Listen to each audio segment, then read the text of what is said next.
Hello students, the topic we are going to discuss today is chemotherapy of tetracycline. आज students आपको हम इस tetracycline जो drug होती है ये एंटीबायोटिक कैटेगरी की ड्रग है, इसके हम कीमोथेरेपी के बारे में आपको बताएंगे। Tetracycline are broad spectrum antibiotics that consist of 4 fused rings. Tetracycline हमारी जो होती है ये 4 फ्यूज्ड रिंग से मिलकर के बनी होती है, जिसमें टेट्रा लगा हुआ है और ये हमारी ब्रॉड स्पेक्ट्रम एंटीबायोटिक्स होती है। स्टूडेंट्स आप ये जानते हैं एक नैरो स्पेक्ट्रम होता है, एक ब्रॉड स्पेक्ट्रम होता है। जो ब्रॉड स्पेक्ट्रम होता है, ब्रॉड मतलब जो कई तरीके से कई डिजीज़, अगर किसी भी टाइप का इन्फेक्शन हो रहा है आपके बॉडी के अंदर तो हम उनको ले सकते हैं। नैरो स्पेक्ट्रम में किसी एक सिंगल टाइप का कोई इन्फेक्शन है तो उसके लिए हम लेते हैं कोई ड्रग, तो वो सिंगल इन्फेक्शन होता है जो कम एक्टिव होता है। जो ब्रॉड स्पेक्ट्रम होती है वो ड्रग्स हमारी बहुत ज़्यादा ही एक्टिव होती हैं। These are derived from the streptomyces species. Tetracycline are a class of antibiotics which are chemical substances produced by a microorganism without being toxic to the person, animal or plant. जो हमारी tetracycline class की जो drug होती है, antibiotic होती है, ये एक केमिकल सब्सटेंस है जो प्रोड्यूस होती है माइक्रो ऑर्गेनिज्म से। बट ये हमें इनको जब हम लेते हैं बॉडी में अपने किसी भी डिजीज़ के थ्रू इनको जब लेते हैं तो ये हमें किसी भी पर्सन को, एनिमल में या प्लांट में किसी भी टाइप का कोई टॉक्सिक इन्फेक्शन टॉक्सिन्स प्रोड्यूस नहीं करते हैं।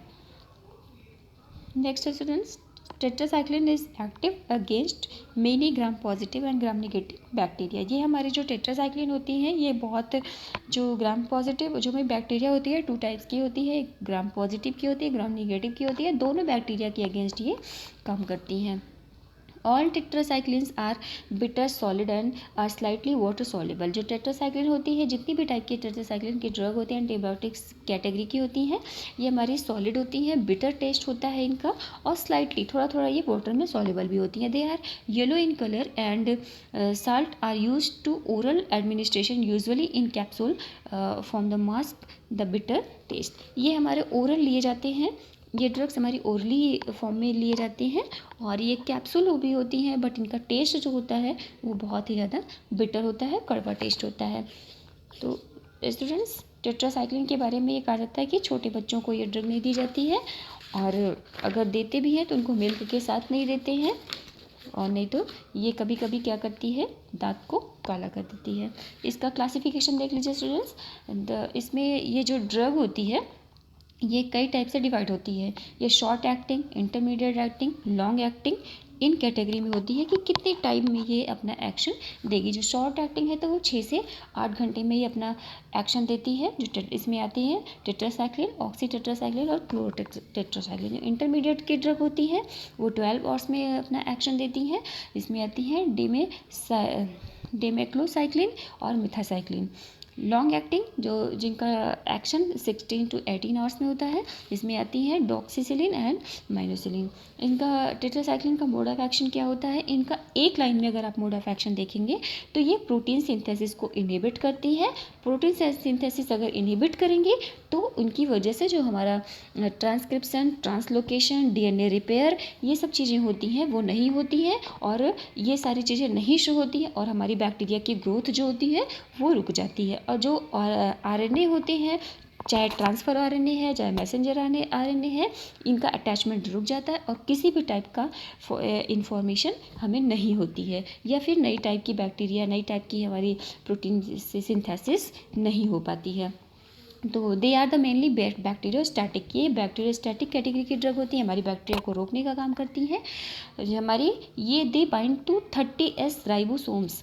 ये हमारे इसमें 30S और 50S 2 राइबोसोम्स की सब यूनिट होती हैं, जो बट ये जाकर के 30S राइबोसोम्स जो होता है of the susceptible organism with interfere with attachment of tRNA to acceptor site of mRNA। ये इनके अटैचमेंट, इनको जाकर के tRNA पर अगर अटैच होना है तो ये इनके एक्सेप्टर ये जाकर के mRNA पर अटैच हो जाती है, इनकी अपनी साइट को इंटरफेयर कर लेती हैं और ये जाकर के 30S यूनिट पर बाइंड करती हैं। ट्रांसफ़र आरएनए से ये जाकर के मैसेंजर पर बाइंड करती हैं। मैसेंजर आरएनए पर बाइंड करती हैं तो हमें नेक्स्ट मैसेज नहीं मिलता है। Due to this peptide chain fails to grow, thus protein synthesis is inhibited. इसकी वजह से अगर ये एम पर जाकर के बाइंड करती है, इसकी वजह से जो नया मैसेज, नया हमारा डीएनए रिपेयर होता है, डीएनए बनता है, वो चीज़ नहीं बन जाती है। इसमें पेप्टाइड चेन, जो पेप्टाइड चेन हमारी लगातार ग्रो करती रहती है, एक चेन बनती रहती है, लगातार बैक्टीरिया ग्रो करती रहती है, वो चेन हमारी क्या होती है, बीच में फेल हो जाती है, जिसकी वजह से नई ग्रोथ नहीं हो पाती है। क्योंकि उसमें नई ग्रोथ इसलिए नहीं होती है क्योंकि उसमें जो प्रोटीन की सिंथेसिस होती है वो इनहिबिट हो जाती है। प्रोटीन नहीं बनेगी तो हमारी बॉडी में नई सेल्स वगैरह नहीं जनरेट होंगी। Next students, adverse drug reactions. इसमें जो कुछ एडवर्स रिएक्शन होते हैं, जो हाइपर सेंसिटिविटी रिएक्शन है, वोमिटिंग है, नोजिया है, डायरिया है, व्हेन एडमिनिस्टर्ड प्रेगनेंसी। इसको टेट्रासाइक्लिन को प्रेगनेंसी के टाइम पर या फीडिंग के जब एक लेडी का फीडिंग टाइम होता है उस टाइम पर हम ये चीज़ नहीं लेते हैं। Teeth fluorosis, discolouration of the enamel, dysplasia. ये बच्चों को अगर हम दे देते हैं, छोटे बच्चों को देते हैं, मिल्क के साथ देते हैं तो उनके कलर को डीकलरेशन, मतलब वाइट टीथ को ये ब्लैक कर देती है। Deposit in bone, deformity of growth inhibition, और बच्चों की ग्रोथ को रोक देती है। 35 to 70% patient will have dizziness, vertigo, nausea and vomiting, stomatitis, sore throat headache. इतने टाइप के इन्फेक्शन, इतने टाइप के ये एडवर्स रिएक्शन शो करती है। नेक्स्ट है क्लिनिकल यूजेस। इसको हम कहाँ कहाँ यूज़ करते हैं? Broad spectrum antibiotics, atypical pneumonia, cholera, plague, rickettsial infection और ब्रूसिलोसिस। इन सब में अगर ऐसा कोई इन्फेक्शन हो रहा है, किसी टाइप की डिजीज़ हो रही है, तो हम इस ड्रग का यूज़ कर सकते हैं। टेट्रासाइक्लिन वैसे भी हमारी ब्रॉड स्पेक्ट्रम कैटेगरी में आती है, जो हमारे एक नहीं कई टाइप के जो इन्फेक्शन, अगर हमारी बॉडी में किसी भी टाइप का इन्फेक्शन है तो उसमें हम इसका यूज़ कर सकते हैं। ये हमारी ऐसी ड्रग है कि जहाँ पर इसको प्रॉब्लम रहती है वहीं पर ये जा कर के एक्ट करती है, बाकी हमारे किसी भी ऑर्गन को ये डिस्टर्ब नहीं करती है। ये हमारी बहुत ही पुराने एंटीबायोटिक्स चली आ रही है, इसीलिए इसको हम ब्रॉड स्पेक्ट्रम एंटीबायोटिक्स भी बोलते हैं। Okay students, thank you.